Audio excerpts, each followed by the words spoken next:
Son las 9 de la mañana con 9 minutos, momento de comenzar nuestro panel del día de hoy. Vamos a saludar a quienes ya están con nosotros conectados para poder ir revisando diferentes temas de la actualidad. Ya está junto a nosotros ahí en el panel la secretaria general de las Juventudes Comunistas, Bárbara Navarrete. ¿Cómo estás, Bárbara? Muy buenos días.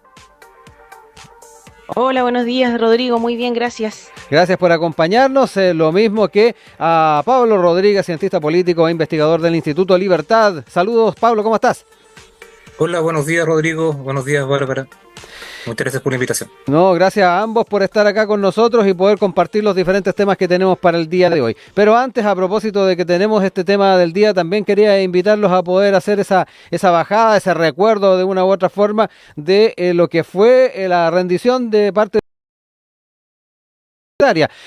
no sé qué prueba rindió cada cual, ahí voy a dejarles también la opción para que podamos recordar un poquito aquello y además el poder también ir analizando cómo fue esa experiencia cuando tuvieron que rendirla. Bárbara, en tu caso, ¿qué prueba rendiste? Yo rendí la PSU. Ya. No hace tanto tiempo. No, fue una experiencia bien tranquila en general. Me tocó agradecidamente también estudiar en el Liceo Carmela Carvajal y eso me ayudó también a enfrentar de buena manera la prueba. Pero, bueno, agradecidamente también la tuve que hacer solamente una vez. ¿Mucho nervio, eso sí? Sí, yo creo, es que las expectativas de estar en una universidad, qué sé yo, como en mi caso, al menos la primera profesional de la familia, era importante también poder tener un buen resultado, entonces ahí uno se ponía ansiosa, pero todo bien. Pablo, en tu caso, ¿cuál de las pruebas de todas las que se han rendido históricamente rendiste? También la PSU. No soy tan viejo. Así Ya. que, O sea, yo quedé como el más viejo acá, yo rendí la prueba de aptitud académica. ¿Y en tu caso, Pablo, cómo fue también la experiencia? bueno, o sea, además me tocó cerca de mi casa, entonces como Ya. que eso también ayuda como un elemento para estar más tranquilo. Como a 5 cuadras de mi casa di la prueba, entonces como Ya. que eso también ayuda a estar más tranquilo. Exacto, esos son particularmente contextos que generalmente ayudan para estar un poquito más tranquilos, que estar cerca de la casa, de repente cuando toca darle en el mismo colegio donde uno ha estudiado. No siempre pasa, pero han dado casos en que efectivamente les toca en el mismo colegio. Oye, nosotros queremos invitar entonces a que todas y todos puedan comentar con nosotros, @Radio Usach en X, en Instagram y también nuestro WhatsApp, el más 569-2649-3001, nuestro tema del día. Dicho esto, luego de escuchar también a quienes nos están acompañando en el panel del día de hoy, nos vamos a nuestros temas para poder comentar el día de hoy. Y nos vamos a quedar con temas vinculados a la seguridad, un tema fundamental, ha quedado de manifiesto no solamente en lo que tal vez todos escuchamos o conversamos en el día a día, hace poco cuando se dio cuenta también de los temas importantes para la ciudadanía en la encuesta CEP. Obviamente los temas vinculados a seguridad estaban en el primer lugar. Tuvimos además hace poco los datos de la encuesta nacional urbana de seguridad ciudadana, la ENUSC, donde se dio cuenta de la percepción de la inseguridad que llegó a un máximo histórico, 90,5%, victimización también subió 5 puntos y esto ha traído también una situación de análisis en la interna del Ejecutivo. Hay algunos medios que también han dado cuenta de ciertos encontrones que eventualmente podrían haber en la interna del gobierno entre el ministro del Interior, la ministra del Interior Carolina Toá y el subsecretario Manuel Monsalve, temas que van de la mano con el estilo de asumir cada una de estas tareas y que de una u otra forma también se plantean algunos medios de comunicación marcando un poco los temas. Quiero entrar en aquello, hacer ese análisis a la luz de todos esos antecedentes que recién les mostraba, pero que también es importante hacerle la bajada con el día a día, lo cotidiano, lo que uno puede encontrar también en su convivencia en la ciudad. Bárbara, parto contigo, te dejo ahí la palabra para entrar en esta temática con todos esos antecedentes y que de una u otra forma también puede que estos números, estas contingencias puedan estar también marcando la percepción de la ciudadanía. No sé cómo lo ves tú. Sí, bueno, el lunes pasado también conversábamos de seguridad y creo que es un tema que sin duda es de preocupación nacional y yo diría que nadie pudiese decir que está ajeno de ello. Ahora bien, lo que ha ido planteando la prensa en términos de la situación o las dificultades que han estado supuestamente ocurriendo dentro del Ministerio del Interior, a mí me parecen que solamente tienen una intención electoral y de posicionar finalmente quién gana un gallito comunicacional respecto de la instalación de un tema tan importante como la seguridad hoy día en medio de la campaña electoral, además del plebiscito constitucional. Yo diría que el gobierno ha mostrado claras intenciones y acciones, más que solo intenciones, por cierto, acciones por poder poner en el centro la urgencia de la agenda de seguridad pública. Y en ese sentido, tanto la ministra Toa como el subsecretario Monsalve han estado trabajando en línea de ello. Por lo tanto, creo que primero despejaría inmediatamente cualquier fricción o situación de poca coordinación que exista dentro incluso del Ministerio del Interior y, por cierto, dentro del gobierno, porque aquí había una intención permanente y una preocupación de poder entonces hacerse cargo de una cuestión que viene arrastrándose de hace mucho tiempo y que evidentemente hoy día está situada en una crisis importante. Y en ello hay una serie de medidas que el gobierno ha estado implementando para fortalecer la seguridad, más lo que ha estado pasando ahora estas últimas semanas sobre presupuesto, el aumento del presupuesto de un 4,4 en el presupuesto anterior, un 4,4% y un 5,7 en el presupuesto de cara al 2024. Entonces hay medidas concretas finalmente que buscan poder contrarrestar las cifras que evidentemente bien las toma y las releva la encuesta nacional de urbana de seguridad ciudadana, que también hay que estar mirando permanentemente que el gobierno, al calor del Instituto Nacional de Estadísticas, también ha evaluado ciertas modificaciones que logren tener también mejores datos, porque con datos también se afina la aplicación de políticas públicas, los énfasis que se tienen que hacer y por lo tanto creo que en suma el gobierno está haciendo lo que tiene que hacer y para ello no solamente se necesita la voluntad propia del Ejecutivo, sino también de la oposición, una oposición que hoy día, como ya decía al comienzo, ha estado instalando cuestiones más bien con fines electorales, más que con la preocupación genuina de poder entonces reducir los índices de inseguridad en nuestro país, los delitos y situaciones que sin duda que complejizan la vida de todos y todas.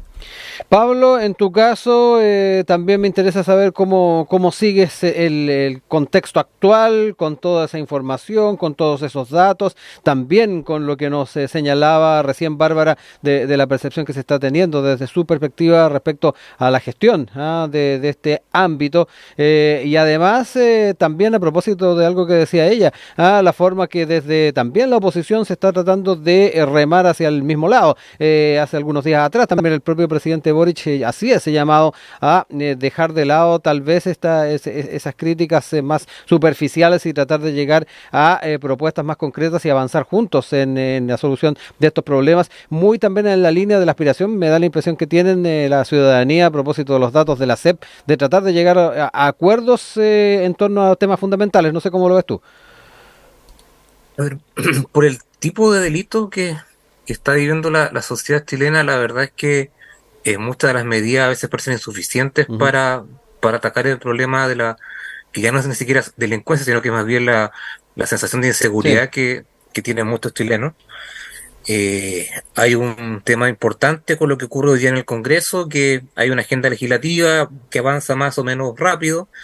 pero que intenta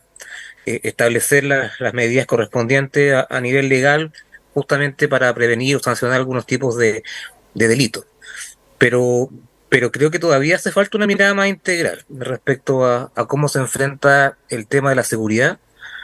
Yo no digo ninguna obviedad en esto, pero a un gobierno, por lo menos el gobierno del presidente Boric, no parecía el tema de la seguridad una agenda emblemática al principio de su gobierno. Yo creo que eso se ha notado un poco en lo que tiene que ver con los énfasis que se han ido puestos. Es cierto que han habido políticas, han habido intentos justamente de retomar la agenda, pero uno ve que todavía el gobierno no se siente cómodo del todo respecto a los mismos proyectos de ley. E incluso muchas veces sus parlamentarios no están de acuerdo con los proyectos de ley que van avanzando en el Congreso. Entonces hay un problema importante, no solamente de gestión y de implementar las políticas que el gobierno quiere, sino que muchas veces de lograr adhesión justamente en sus mismos parlamentarios o en las mismas filas de su coalición. Entonces, creo que este es un punto relevante que hay que mencionar en este contexto, porque esa agenda legislativa, aun cuando es muy ambiciosa o alguien podría decir que por el contrario es muy acotada porque solamente se refiere a algunos puntos, la verdad es que falta, creo, una mirada más global respecto a cómo se enfrenta el tema. Y si tú añades a eso estas polémicas o estos trascendidos que están dando cierta cuenta de que hay una diferencia entre la ministra Toá y el subsecretario Monsalve respecto a algunas materias, creo que justamente entorpece mucho más la gestión del gobierno en estas materias. Yo creo que el gobierno hoy día sí sabe que es un tema muy relevante para la ciudadanía y que el tipo de delito que se está enfrentando tanto la sociedad como los carabineros y la PDI es muy grave, pero creo que todavía falta, como señalaba, esa mirada más profunda, más global, de cómo esto se puede enfrentar, no solamente con parches, que serían los proyectos de ley, sino que con una mirada más completa de lo que está ocurriendo en el país. Bárbara, tomando un poco lo que plantea Pablo, ¿cómo ves también el nivel de convencimiento que hay en la propia coalición, en los propios parlamentarios de gobierno para avanzar en la agenda? Recordemos que hace un tiempo atrás se planteó un paquete de medidas, un fast track en temas de seguridad que tal vez para muchos no ha ido al ritmo que se esperaba, particularmente desde la oposición. Y ahí se me viene a la mente algo que nos planteaba también en el panel de la semana pasada el diputado Stefan Schubert, donde él decía, en temas de seguridad tenemos... el presidente va a tener buena medida el apoyo de los sectores de oposición, que debiese aprovechar esa instancia. ¿Cómo ves también ese tema, tomando en cuenta de que, tal como también lo planteaba Pablo, lo decía el diputado la semana pasada, pareciera que los principales escollos existen dentro de la propia coalición? A ver, yo creo que es importante poner en el centro que abordar la seguridad pública no es una tarea fácil, y ello sin duda que genera o tiene diferentes posiciones en función también de la trinchera desde donde cada uno hace política finalmente. Y en ese marco, evidentemente que hay cuestiones donde hay diferencias de opinión, hay situaciones que a uno quizás le gustaría ver desde otra perspectiva, y ahí yo diría que el elemento de la mirada integral en materia de seguridad es algo que hemos estado como Estado al debe hace mucho tiempo, porque no solamente basta con establecer medidas punitivistas que finalmente den cuenta para la ciudadanía de una tranquilidad en el mediano o en el cortísimo plazo, más que en el mediano plazo, en el cortísimo plazo de, bueno, metámoslos todos a la cárcel y con eso el tema está resuelto. Sabemos que no es así y por lo tanto tenemos que evidentemente mirar en la integralidad finalmente cómo se resuelven los temas de seguridad, el crimen organizado, lo que pasa con el narcotráfico, lo que pasa finalmente con quienes viven en situaciones de alto riesgo, que su futuro evidentemente está muy mermado y ahí finalmente lo hemos dicho muchas veces en el abordaje de la seguridad, en que terminamos haciendo políticas que lo único que hacen es condenar la pobreza y finalmente la marginación social, que viene desde los primeros años de edad, sí, inclusive. Pero más allá de eso, yo diría que hay un compromiso del gobierno y de las coaliciones de gobierno de poder efectivamente hacer avanzar la agenda de seguridad. Es más, en la cifra, en el gobierno más bien de Gabriel Boric, tenemos la cifra más alta de aprobación de leyes en materia de seguridad desde la llegada a la democracia. En lo que va del gobierno de Boric, del presidente Boric, se ha promulgado o publicado y promulgado 39 proyectos en menos de 2 años, una cifra que sin duda nos da cuenta del compromiso que se tiene respecto a las materias de seguridad, con todas las diferencias, con todos los elementos que podamos precisar, mejorar. Hay una intención y una acción finalmente de poner sobre la mesa leyes que faciliten o hagan mucho más rápido también el actuar de la policía, la prevención y otros elementos. En esas líneas de preocupación han estado la migración irregular, la violencia en la macrozona sur, los episodios de orden público, robos de vehículos, qué sé yo, cuestiones que se han puesto también sobre la mesa para poder, en función de proyectos de ley, reducir o mejorar, o sea, reducir estos delitos, por cierto, y mejorar la eficiencia del Estado en ello. Hoy día, de hecho, en términos del avance de materia legislativa del gobierno, se han despachado 2 proyectos de ley de agenda priorizada, de 31 proyectos que han existido durante este periodo, o sea, solamente este año, donde se busca ampliar los criterios de prisión preventiva en casos de detenciones previas, uso de armas, crimen organizado, y también se ha buscado, en otro proyecto de ley, simplificar los procedimientos para construir cárceles, que es un tema muy importante si queremos también hacer una mirada integral de esos espacios que hace muchos años están altamente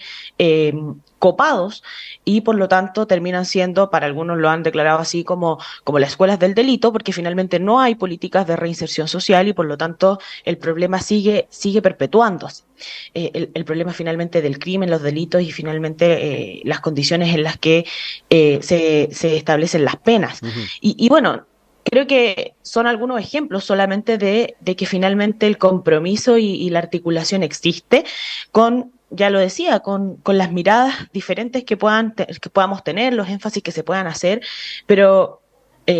siempre se requiere, como ya decía al comienzo, no solamente la buena intención del Ejecutivo, el accionar del Ejecutivo, sino que la articulación conjunta de quienes hacen posible la realización y la concreción de estos proyectos de ley, que son quienes están en el Parlamento, en el Senado, pudiendo entonces entregar y poniendo por delante el interés de la y los ciudadanos, y no solamente entonces forzar un gallito político comunicacional muchas veces de poder entonces plantear sus ganados o querer tener ganadas fáciles a través de un tema tan sensible como es la seguridad, que nos impacta todo y toda, y que requerimos ciertamente una mejor política pública, más rápida, más eficiente, más recursos, pero no solamente poniendo en el centro esta idea populista o ideas punitivistas que solamente van a tener respuesta o van a dar respuesta en el cortísimo plazo y no en una mirada de futuro finalmente del país, de cómo resolvemos esto de forma conjunta. Pablo, ¿qué te parece el tema en particular que pone sobre la mesa Bárbara, que tiene que ver con las características también de la agenda? A la hora de pensar también en una mirada de la seguridad más amplia, que no se limite a los temas punitivos, es algo que de una u otra forma también algunos sectores del oficialismo han dejado entrever cuando nos ponemos a pensar el tenor de lo que fue la agenda en torno al fast track que se había planteado en un principio. Una mirada integral es lo que señala Bárbara, que también es importante tener en cuenta. ¿Cómo lo ves tú también? Quiero complementar con que si bien uno valora la agenda en su conjunto y que efectivamente el gobierno se haya puesto en su momento de acuerdo con los presidentes de ambas cámaras para justamente avanzar más rápidamente en esas materias, la verdad es que gran parte de esos proyectos de ley ya estaban en el Congreso. Hubo muchos compromisos que el gobierno asumió que iba a ingresar proyectos de ley. Si no me equivoco, ninguno de esos queda pendiente, ya ingresó todo lo que tenía que ingresar por parte del Ejecutivo, y eso también es positivo, pero lo que hacía el gobierno más bien era conducir una discusión que se le había ido de alguna forma sobrepasando, y que muchos de los parlamentarios ya habían presentado materias similares en muchas de las aristas que hoy día estamos discutiendo. Entonces creo que eso, sin contradecir a Bárbara, es importante ponerlo en el contexto de que efectivamente estamos hablando de una agenda que no siempre nace por iniciativa del Ejecutivo, sino que más bien lo que uno debería reconocerle justamente al presidente y a su equipo de ministros es que han intentado encauzar muchas iniciativas que están presentes en el Congreso, y creo que eso sí es positivo. Y lo segundo es que efectivamente hay un tema respecto a la velocidad con que la ciudadanía espera los cambios, y que tiene que ver con que efectivamente hay proyectos de ley que son más puntuales, que tipifican ciertos delitos, que a lo mejor están vinculados a pena, pero ahí estamos frente a la capacidad de respuesta que tiene justamente el sistema político para procesar y resolver estas demandas. Ahí uno creo que está el gran punto más débil de lo que estamos viviendo hoy día como sociedad,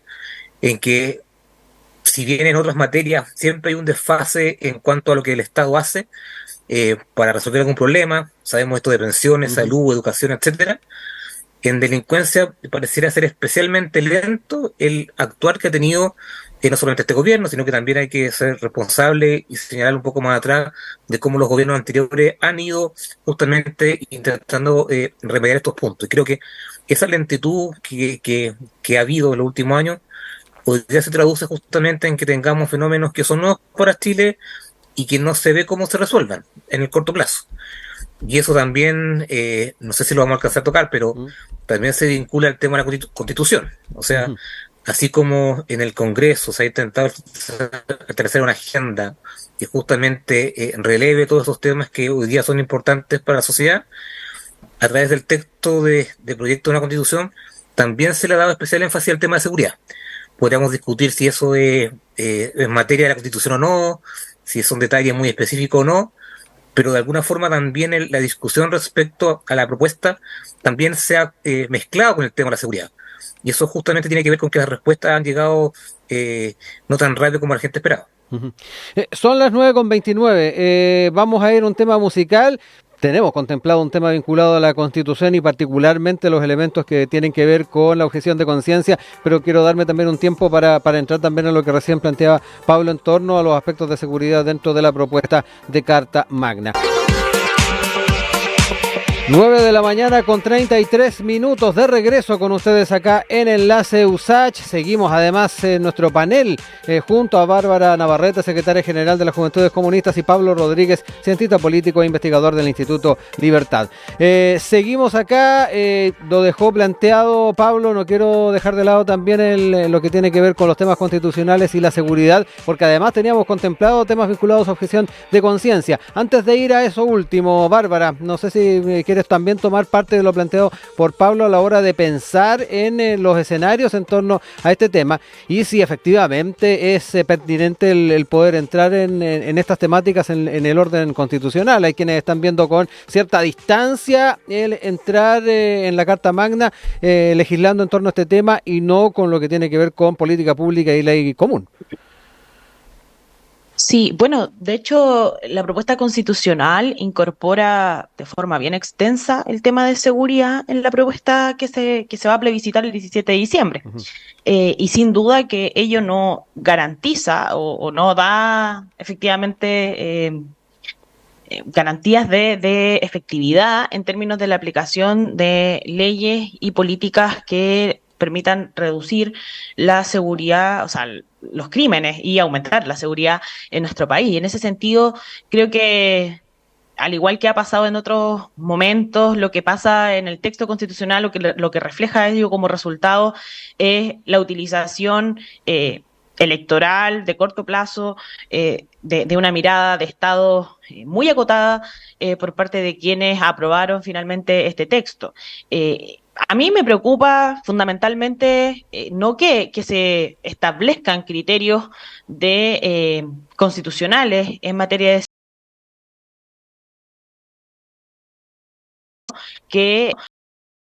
que dentro de las preocupaciones que se instalan no está, por ejemplo, robustecer la corrupción o más bien los olvidé la palabra, pero condenar eso, Uh-huh. condenar la corrupción entre privados y públicos o entre privados y privados. Creo que hay cuestiones que, si bien el texto constitucional se hace cargo, muy intencionadamente, por cierto, por quienes lo aprobaron,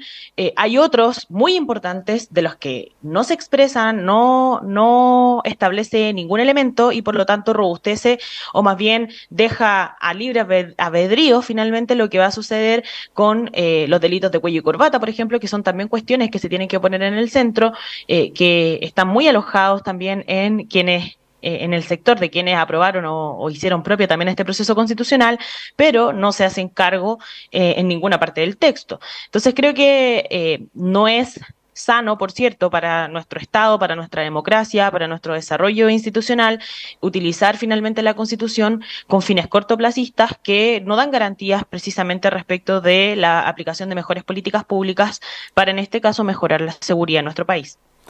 Pablo, ahí también para ir cerrando al menos este ámbito en lo que tiene que ver con la discusión constitucional, ahí también te dejo la palabra, si hay algunos alcances también, Bárbara, respecto a cómo se hacen a su vez, o cómo sería lo óptimo de hacer los alcances a otros temas vinculados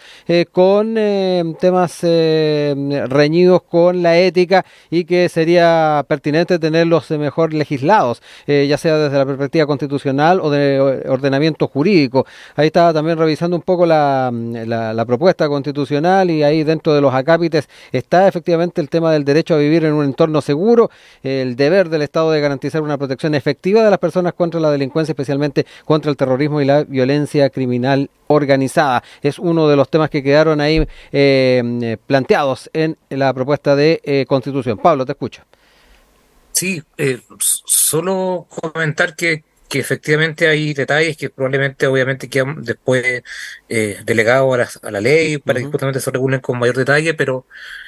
hay avances importantes que tienen que ver con que justamente hay un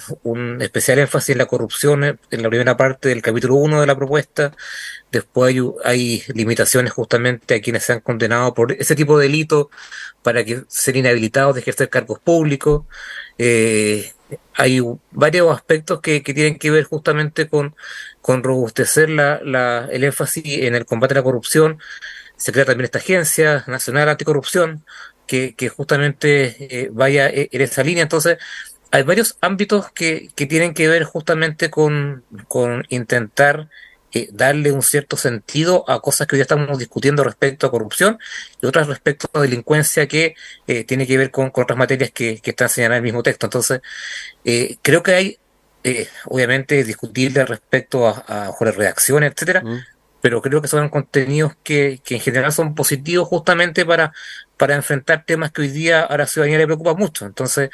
ese énfasis creo que está claro y creo que también que no se hubiera entendido un texto o una propuesta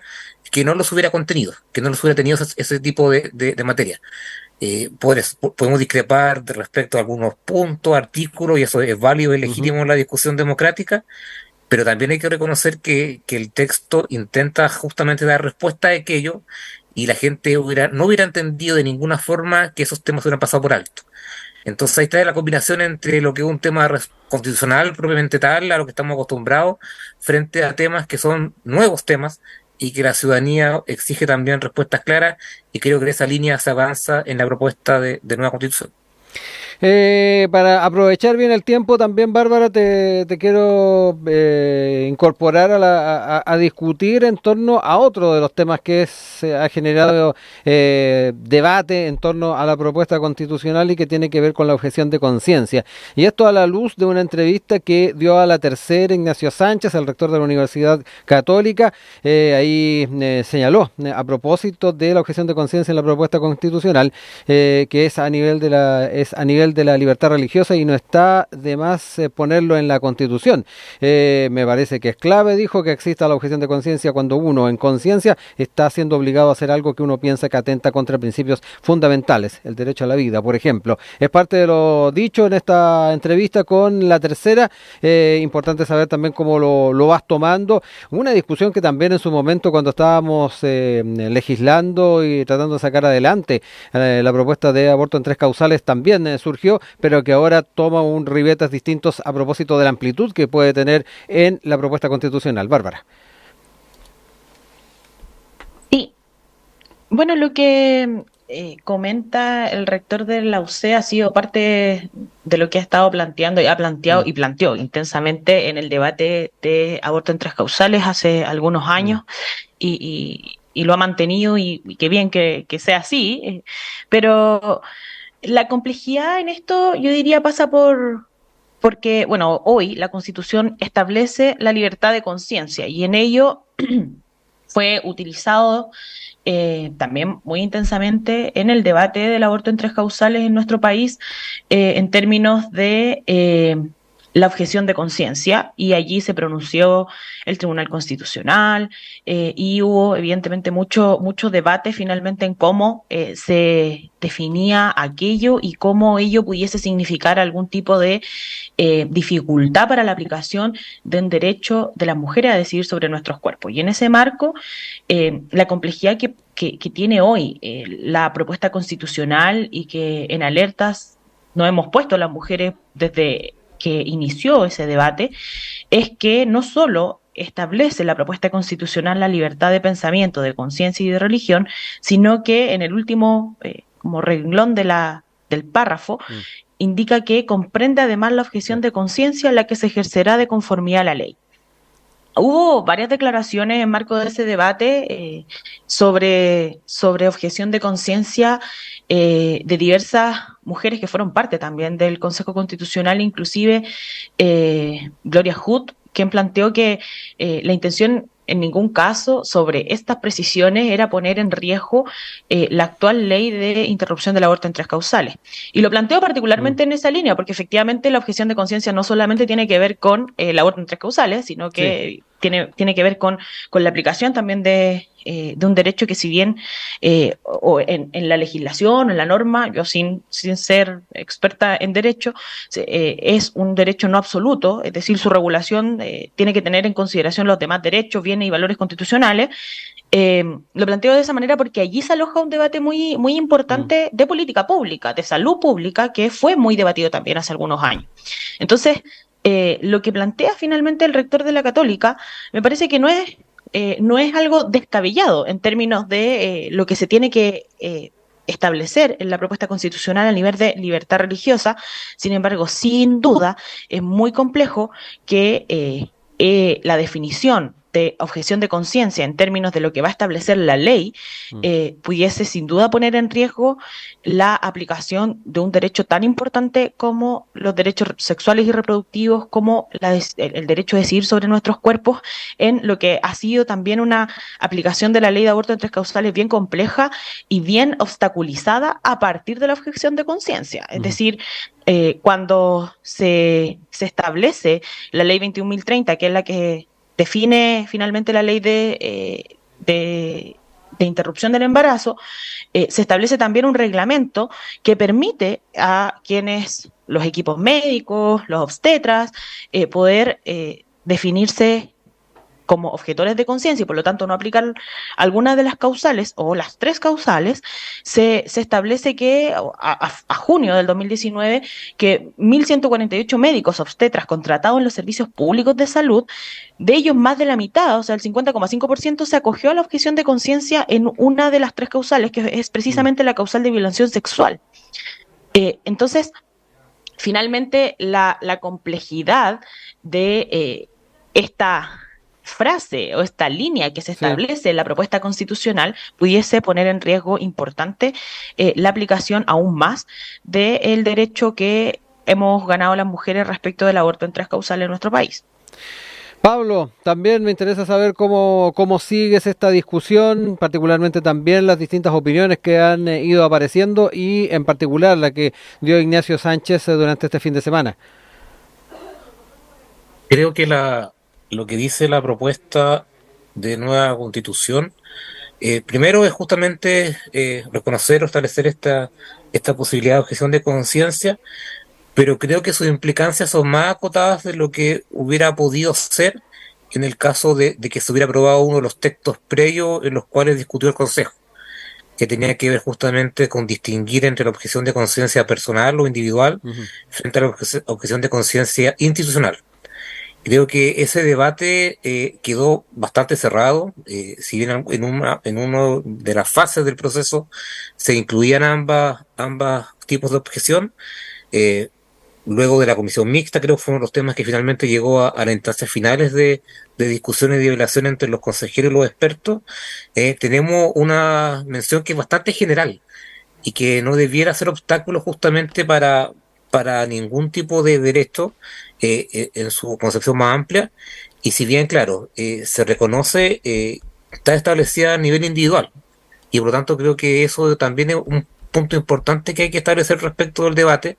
porque justamente lo que se señalaba respecto a la objeción de conciencia institucional, que se ampliara respecto no solamente a lo que tiene que ver hoy día con el aborto, sino que otras materias, creo que era un punto bastante problemático, pero que desde el punto de vista de lo que finalmente sale, creo que lo resuelve bien. Deja un tema más acotado, va a ser regulado por ley, y por tanto creo que no obstruye ni es un impedimento justamente para ejercer derechos. Uno entiende justamente que en el tema del aborto es el más evidente, pero también se puede dar en otras situaciones donde justamente esta objeción de conciencia pudiera ser relevante en materia de decisiones de cada una de las personas. Entonces, creo que pudo haber quedado mucho peor, en el sentido de que las materias que se regulaban en su momento eran demasiado amplias y justamente sí podía abrir flancos que fueran en contra de ciertos derechos establecidos. Pero finalmente lo que hace la propuesta es una idea general que me parece al menos a mí compatible con el ejercicio de los derechos, y creo que lo más importante, como señalaba, es que se distingue, ya no se distingue, sino que más bien esa objeción de conciencia ya no alude directamente a las instituciones, que sí me pareció un aspecto más problemático de la propuesta. Bárbara, para ir aprovechando los minutos que nos quedan, te dejo ahí la palabra tal vez para hacer contrapunto que estimes conveniente a lo planteado por Pablo, pero además dejarte tiempo para que evaluemos un poquito lo que ha sido también estos últimos días o esta semana de campaña, con franja de por medio, con muchos de estos temas que están también surgiendo en las propuestas. Sí. Bueno, yo ahí comparto lo que plantea Pablo respecto de que efectivamente hubiese sido muchísimo peor que se estableciera o quedara lo que en algún momento se debatió en el Pleno del Consejo Constitucional, que era poder establecer finalmente la objeción de conciencia personal, pero también institucional, y ello sin duda que sería un tremendo retroceso. No estamos en ese escenario, pero me parece que es importante de todas maneras resguardar y poner en el centro los derechos sexuales y reproductivos de las mujeres y las garantías que tenemos que buscar consolidar y hacer avanzar. O sea, yo quisiera, si bien ya mencioné y lo mencionaba Pablo también, la objeción de conciencia no solamente tiene que ver con el debate del aborto, sino que con un montón de otros elementos que por cierto hay que resguardar cuando no obstruye otro derecho fundamental de las personas y de la sociedad. Es importante poner en el centro la relevancia de lo que pudiese significar para el aborto, porque evidentemente es un problema de salud pública, y a 6 años de la implementación de la ley de aborto son principalmente las niñas y adolescentes quienes más han accedido a una de esas causales, que es la causal de violación. O sea, de 896 mujeres experimentaron un embarazo no deseado a causa de violación, quienes mayoritariamente eran niñas de no más de 13 años de edad. Y ello evidentemente pone en tela de juicio importante cómo estamos hoy día permitiendo la aplicación de la ley de aborto en 3 causales, con 50% o más del 50% de los médicos en servicios públicos siendo objetores de conciencia. Y no solamente los médicos, sino también los equipos de técnicos, de tecnólogos médicos, los anestesistas y un montón de todo el equipo médico finalmente que se mantiene al margen de poder aplicar esta ley. En total, finalmente, de los 6 años de promulgación de la ley de interrupción voluntaria del embarazo, se han realizado 4.200 abortos en todo el territorio nacional, con muchas dificultades, principalmente en regiones. O sea, finalmente el 80%, más del 80% de la aplicación de esta ley se da en el servicio público, y por lo tanto la objeción de conciencia es un elemento que sin duda pone en tela de juicio y obstruye la aplicación de esta ley y de la posibilidad entonces de decidir sobre nuestros cuerpos. Y ahí yo quisiera poner precisamente ese énfasis, porque, como ya decía, si bien la objeción de conciencia no solamente aborda esto, es muy importante que nos mantengamos alerta respecto a eventuales intentos de hacer retroceder lo que por tanto tiempo y tanto costó finalmente instalar como un derecho para las mujeres, para los cuerpos gestantes, de poder entonces decidir ante 3 situaciones críticas, pero por cierto poder avanzar en el aborto libre, seguro y gratuito en nuestro país. Ahora, respecto de la campaña, estamos, muy cerca de una campaña muy acotada, de cerca de un mes solamente de duración. Estamos muy cerca de lo que va a ser el plebiscito el 17 de diciembre, al menos desde mi posición, desde el Partido Comunista, las Juventudes Comunistas, hemos definido con mucha fuerza que vamos a votar en contra, porque estamos finalmente del lado del pueblo de Chile. Creemos que el proceso constitucional que se propuso, el texto, significa importantes retrocesos en materia de derechos laborales, en lo que implica la educación en nuestro país, en la constitucionalización de modelos de negocio como la ISAPRE, la AFP, y en marco de ello entonces es que creemos que es muy importante que evidentemente se vote de la forma más informada posible el 17 de diciembre con voto obligatorio, que ello sin duda nos va a tener en un escenario, o nos tiene en un escenario de cierta todavía desconocimiento de cómo va a ser el comportamiento final de la ciudadanía, pero tenemos también mucha confianza en que las personas han podido leer, han podido también comprender cuáles son las los riesgos que tiene esta constitución, esta propuesta constitucional, que esperemos efectivamente no se consagre como la constitución de nuestro país y que podamos, en marco de el establecimiento constitucional que tenemos hoy, poder entonces generar todas las condiciones para establecer modificaciones, reformas que nos permitan entonces avanzar en políticas públicas de mejor garantía para las personas, que nos permitan entonces establecer de mejor manera los derechos sociales y su aplicabilidad, su consagración, y por cierto establecer mejores condiciones para el desarrollo del Estado del Estado de Chile en materia de derechos, en materia de garantías, finalmente en poder avanzar en políticas públicas que hoy día se han establecido, no solo hoy, pero vienen estableciéndose hace un tiempo como urgencias en la reforma previsional, en la mejora entonces de las condiciones en que se están aplicando leyes como los servicios locales de educación pública, lo que tiene que ver con seguridad, salud, vivienda y otros elementos urgentes de los que tenemos que responder como gobierno, y que consideramos entonces la propuesta constitucional hoy día no nos permite avanzar, sino que inclusive retroceder, poniendo en riesgo los derechos que hemos alcanzado. Pablo, ya para cerrar el panel del día de hoy te dejo la palabra, y cerrando estas ideas en torno al tema principal que estuvimos abordando, pero también dejándote un espacio para que puedas hablar un poquito del tenor de lo que ha sido esta campaña. Sí, yo esperaría que en esta parte final de la campaña del plebiscito, las franjas se enfocaran mucho más en los contenidos de lo que dice la propuesta, más de lo que se interpreta a veces forzosamente de los contenidos. Y a mi juicio, lo que hoy día hace la campaña de la En Contra es justamente lo que le criticó al rechazo el año pasado, es que era llevar justamente las redacciones a una interpretación máxima, siempre de mala fe, en el cual justamente al final, en vez de decir lo que dice el texto, se interpretaba una cosa muy distinta. Y por tanto creo que eso es algo relevante que está ocurriendo hoy día con la campaña del En Contra respecto a la campaña de la Favor, y eso creo que no es positivo justamente para una ciudadanía informada. Pero al mismo tiempo creo que la campaña de la Favor debiera enfocarse mucho más en los contenidos, más que entrar en disputas